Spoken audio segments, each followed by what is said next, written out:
Bismillahirrahmanirrahim. Assalamualaikum warahmatullahi wabarakatuh.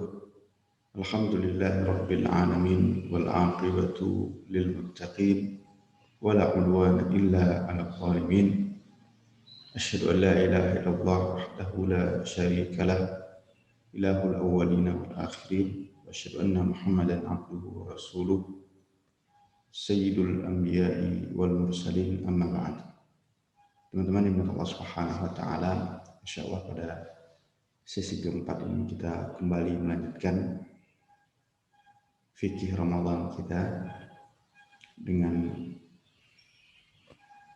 membacakan, saling mempelajari terkait dengan ibadah puasa Ramadan dari buku kecil yang berjudul Panduan Puasa. Pada kesempatan kali ini teman-teman yang Allah Subhanahu wa taala, temanya adalah tentang bagaimana dan kapan waktu yang pertama dan sebab kewajiban berpuasa, serta bagaimana cara yang sesuai dengan sunnah Nabi SAW terkait dengan penentuan awal bulan Ramadan.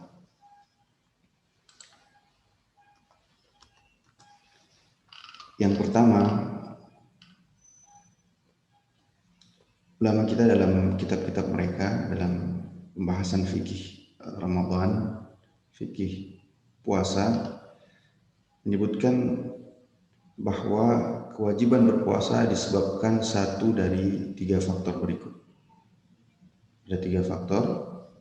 Jika satu terpenuhi, maka disitulah kemudian puasa itu menjadi wajib bagi seseorang. Yang pertama, fuqaha menyebutkan sebab nazar. Seorang bernazar kepada Allah Subhanahu wa taala. Ketika seorang bernazar, maka dia telah mewajibkan atas dirinya sendiri. Ibadah puasa itu ada, kan, tapi tidak wajib. Kemudian menjadi wajib karena dia bernazar. Misal, seorang bernazar untuk puasa jika lulus ujian sekolah atau mendapatkan pekerjaan yang didambakan,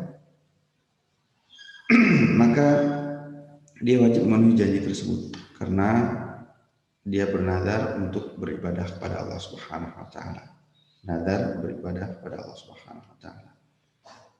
Dalilnya firman Allah Subhanahu wa taala surat Al-Hajj ayat 29, "Tsummal yaqdu tafathahum wal yufu nuzurahum." Kemudian hendaklah mereka menghilangkan kotoran yang ada pada badan mereka dan hendaklah mereka menyempurnakan dan atau menunaikan nazar-nazar mereka. Ayat tersebut jelas memerintahkan orang yang bernazar untuk menunaikan janjinya, meskipun konteks di atas ayat tersebut tentang ibadah haji dan konsekuensi hukum dari perintah dari Allah Subhanahu wa taala adalah suatu kewajiban. Dalam sebuah hadis yang diriwayatkan oleh Imam Bukhari nomor 6697, Aisyah radhiyallahu taala anha menyebutkan bahwa Rasulullah SAW bersabda, "Man nadhara ayyuti Allah falyuti'hu wa man nadhara ayyasiyahu fala ya'sihi." Barang siapa bernazar atau siapa yang bernazar untuk ketaatan kepada Allah Subhanahu wa taala, maka hendaknya dia tunaikan nazarnya, dan barang siapa bernazar untuk kemaksiatan, hendaknya tidak ditunaikan nazar tersebut. Kedua dalil dari Quran dan hadis tentang kewajiban melaksanakan nazar. Kondisi lain seorang wajib berpuasa adalah karena kafarah. Kafarah penutup dari suatu dosa atau kesalahan, ada maksiat yang dilakukan, ada beberapa maksiat yang kesalahan, dan kesalahan jika dilakukan seorang wajib atasnya kafarat. Contohnya pertama di sini qatlul khata. Qatlul khata ini kesalahan yang dilakukan mengakibatkan hilangnya nyawa orang lain. Seperti orang membawa kendaraan dengan sangat kencang, kemudian terjadi kecelakaan yang menghilangkan nyawa orang lain. Ini kafarah ya namanya. Dia wajib atasnya kafarah. Kemudian hansul yamin, melakukan hal yang tidak sesuai dengan isi sumpahnya.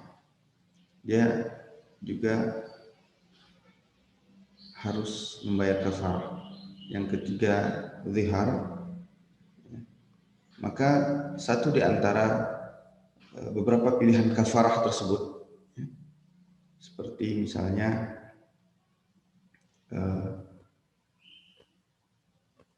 hansul yamin, melakukan hal yang tidak sesuai dengan isi sumpahnya, maka di antara pilihan kafarahnya adalah berpuasa. Maka kalau pilihan yang lain tidak bisa dilakukan, kemudian dia terdesak dan hanya punya pilihan puasa, maka di sini puasa bagi orang tersebut wajib. Yang ketiga, ini yang menjadi tema kita tentunya, bahwa sebab hadirnya bulan Ramadan, kita sudah ada pada 19 Sya'ban, hanya lebih kurang 11 hari lagi, bisa bahkan kurang dari itu, bulan Ramadan. Maka di sini kemudian masuk kewajiban melaksanakan puasa Ramadan jika seorang dalam kondisi fisik sehat, ketika Ramadan tiba dia sehat serta tidak sedang safar, maka wajib atasnya berpuasa Ramadan. Dan sebagaimana kita sebutkan, hal ini dimulai ketika tahun kedua Hijriah, ya. Karena sebelum itu ada bulan Ramadan, sejak awal diutusnya Nabi SAW, akan tetapi pada saat itu belum wajib berpuasa Ramadan, walaupun bulan Ramadannya telah datang. Namun tahun kedua Hijriah, tepatnya pada bulan Sya'ban, disitulah mulai diturunkan kewajiban ibadah puasa. Kemudian bagaimana cara penentuan awal Ramadan?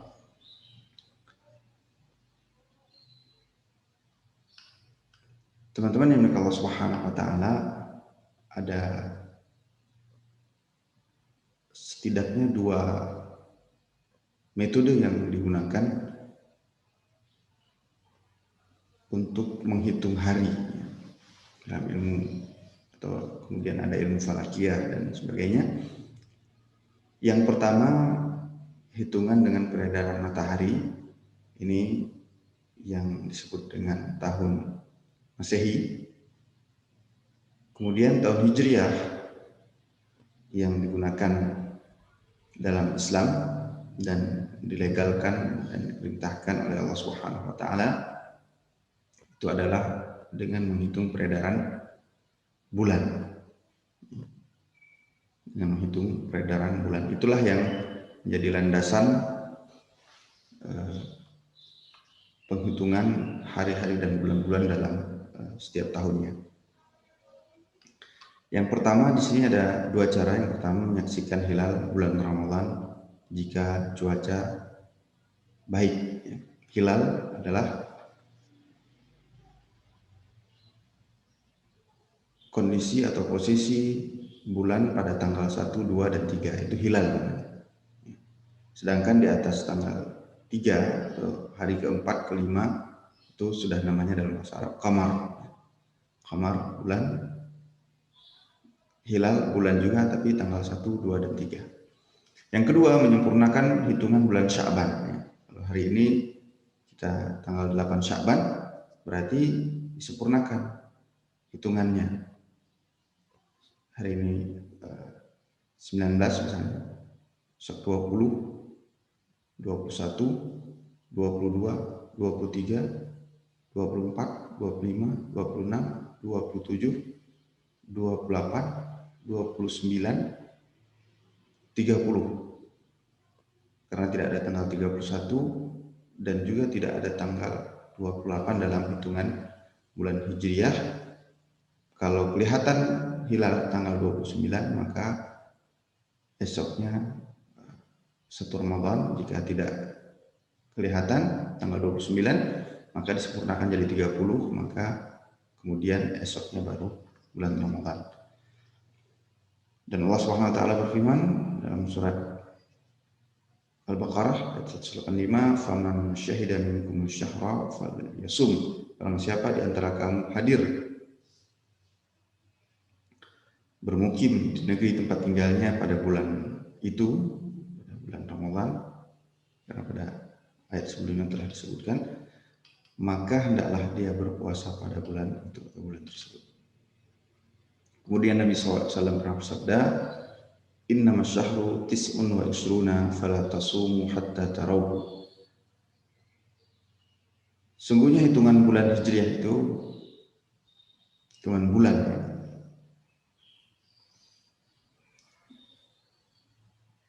pada hanya 29 hari kata Nabi SAW.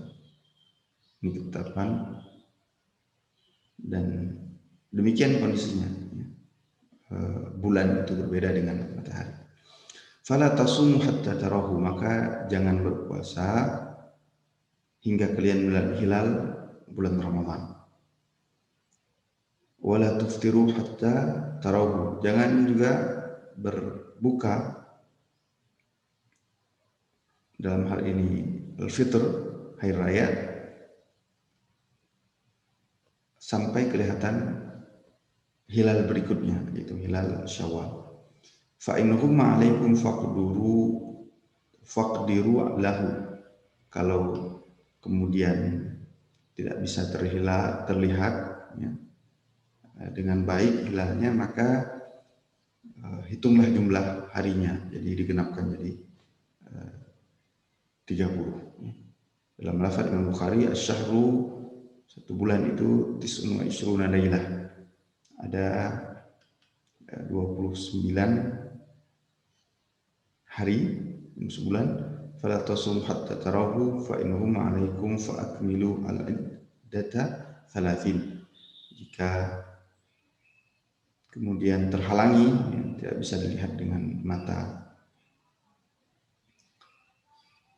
telanjang, atau hari ini juga menggunakan alat kadang juga masih sulit melihatnya, maka sempurnakan hitungan bulan itu menjadi 30 hari. Hadis sahih diriwayatkan Imam Bukhari nomor 1907. Berdasarkan ayat dan hadis itu sangat jelas bahwa perintah wajibnya pelaksanaan ibadah puasa terkait erat dengan sesuatu yang dapat ditangkap dengan panca indera, yaitu ru'yatul hilal. Ini sangat sederhana. Bahkan pada masa itu tidak butuh alat bantu, ya, dan segala macamnya, dengan mata telanjang juga kita bisa menentukannya. Dan ini menunjukkan kemudahan syariat Islam. Kita tidak menafikan ada teknologi, alat bantu yang bermanfaat, akan tetapi itulah syariat yang mulia ini, tidak menyulitkan dan bahkan memudahkan. Kalau kelihatan cukup 29, kalau tidak kelihatan 29 tambah 1 hari lagi Syabannya jadi 30, lusanya baru berpuasa atau mulai bulan Ramadan. Dan perintah untuk melihat hilal Ramadan dan Syawal tidak dipersyaratkan harus dilihat oleh setiap muslim, bahkan cukup 2 orang yang adil dalam kriteria Islam, ya. Misalnya tidak melakukan dosa besar dan juga tidak terus-menerus melakukan dosa kecil, dan dia selalu tobat dengan dosa-dosanya, ya, demikian kriteria adil, ya, melaksanakan sholat, ya, berpuasa dan tidak melakukan dosa besar sebagaimana kita sebutkan. Itu untuk dan minimal 1 untuk hilal Ramadan, ya. Kalau hilal Syawal, ya, untuk keluar, ya, tanda sudah keluar dari bulan Ramadan itu harus 2 orang, sedangkan untuk masuknya bulan Ramadan persaktian 1 orang juga diterima.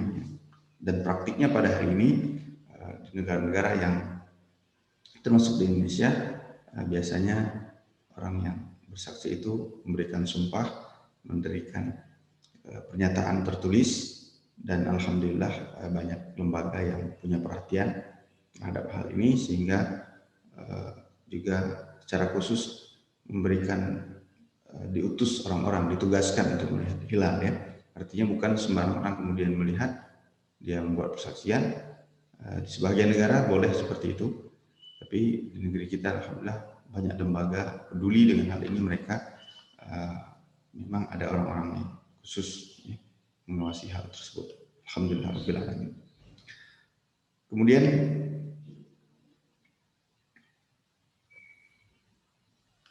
ya, sebagian ulama menyebutkan ya, bahwa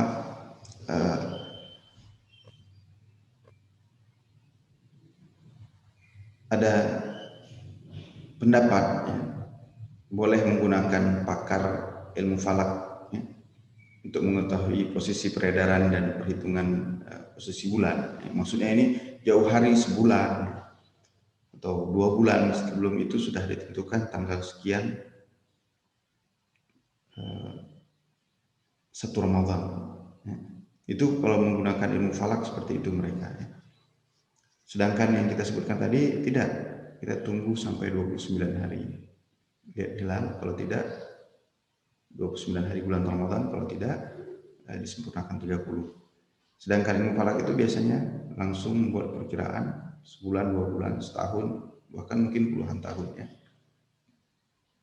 Ini mazhab yang membolehkan seperti ini, mazhab Muqtarrif bin Sakhir ya, rahimahullah ta'ala, dari golongan kibar tabi'in, sebagaimana disebutkan oleh Ibn Rushd Al-Hafidh ya, dalam kitab Bidayatul Mujtahid. Beliau menafsirkan dari sabda Nabi yang kita sudah sebutkan tadi untuk menghitung jumlah harinya.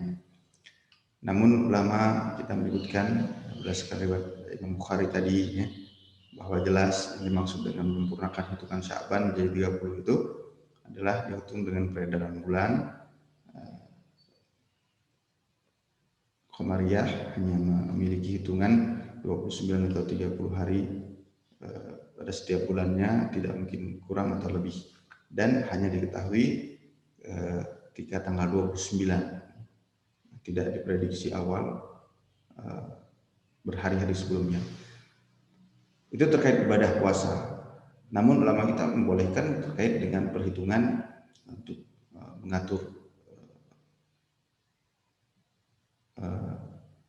jadwal ya, terkait dengan urusan sekolah, pemerintahan, itu ada tanggalnya, tidak menggunakan ru'yah harus tanggal 29 baru dilihat, itu tidak mengapa. Tapi terkait dengan ibadah puasa tetap digunakan hilal tersebut ya. Makanya negara-negara yang mempraktikkan atau menggunakan hitungan bulan Hijriah bukan Masehi, mereka juga punya tanggal yang sudah tersusun puluhan tahun ya. Puluhan tahun. Namun ketika terkait dengan ibadah puasa mereka tetap menggunakan hilal. Makanya kadang tanggal di kalender sudah tanggal